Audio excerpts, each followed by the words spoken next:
ସମସ୍ତଙ୍କୁ ଆଜି ନୂଆବର୍ଷର ଶୁଭେଚ୍ଛା। ଏ ବର୍ଷ ଆପଣମାନଙ୍କର ସମସ୍ତଙ୍କର ମଙ୍ଗଳମୟ ହଉ।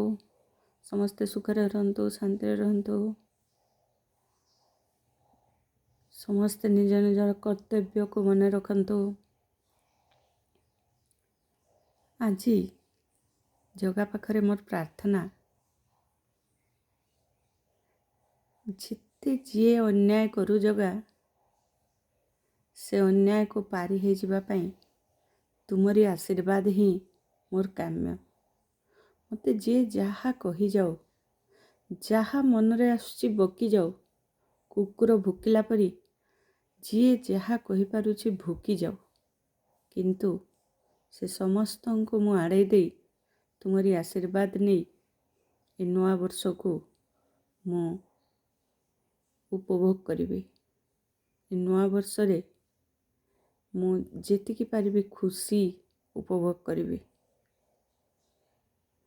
ତୁମେ ସବୁବେଳେ କେବଳ ମୋତେ ଆଶୀର୍ବାଦ ଦେଇ ଚାଲିଥାଅ। ତୁମରି ଆଶୀର୍ବାଦରୁ ମୁଁ ସମସ୍ତଙ୍କର କଥାକୁ ସହିଯିବି। କହିଯାଅ, ତୁମେ ସବୁ ଜାଣିଛ ଜଗା। ମୋ ମନ ଭିତରେ କ'ଣ ଅଛି ତୁମେ ଜାଣିଛ। ମୋତେ କିଛି କହିବାର ଆବଶ୍ୟକତା ନାହିଁ, କାରଣ ତୁମେ ସର୍ବଜ୍ଞ। ତୁମେ ସବୁଠାରେ ଅଛ। ତୁମେ ସବୁ କଥା ଶୁଣୁଛ, ତୁମେ ସବୁ କଥା ଜାଣୁଛ। କିଏ କି ଭୁଲ କରିଛି, କିଏ କି ଦଣ୍ଡ ପାଉଛି, କିଏ କାହାକୁ କି କଥା କହୁଛି, କିଏ କ'ଣ ଖାଉଛି, କେଉଁଠି ବସୁଛି, କେଉଁଠି ରହୁଛି, ସବୁ ତୁମେ ଦେଖୁଛ, ଜାଣୁଛ। ତେଣୁ ସେଇ ଅନୁସାରେ ହିଁ ଫଳ ବି ଦେବ ମୋତେ।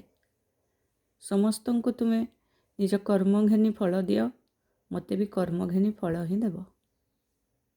ଆଜିର ନୂଆ ବର୍ଷରେ ମୁଁ ଆଉ ବେଶୀ ତୁମକୁ କିଛି ମାଗୁନାହିଁ। ମୁଁ ଗୋଟେ ଜିନିଷ ହିଁ ମାଗୁଛି, ସର୍ବେ ଭବନ୍ତୁ ସୁଖିନଃ, ସର୍ବେ ସନ୍ତୁ ନିରାମୟା, ସର୍ବେ ଭଦ୍ରାଣି ପଶ୍ୟନ୍ତୁ, ମା କଶ୍ଚିତ୍ ଦୁଃଖ ବା ଭବେତ୍।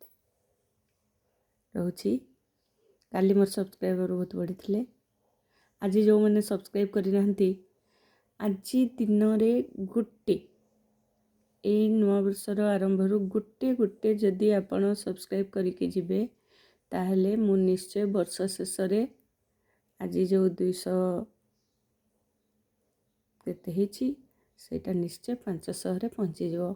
ଗୋଟେ ମାତ୍ର ସବସ୍କ୍ରାଇବ୍ ଆଜି କରନ୍ତୁ। ଯିଏ ହେଲେ ବି, ଯିଏ ମୋତେ ଭଲ ପାଉଛନ୍ତି, ଯିଏ ଯାହାକୁ ମୁଁ ଭଲ ପାଉଛି, ଯିଏ ହେଲେ ବି ଜଣେ ଆଜି ମୋର ଗୋଟେ ସବସ୍କ୍ରାଇବର୍ ବଢ଼ାନ୍ତୁ।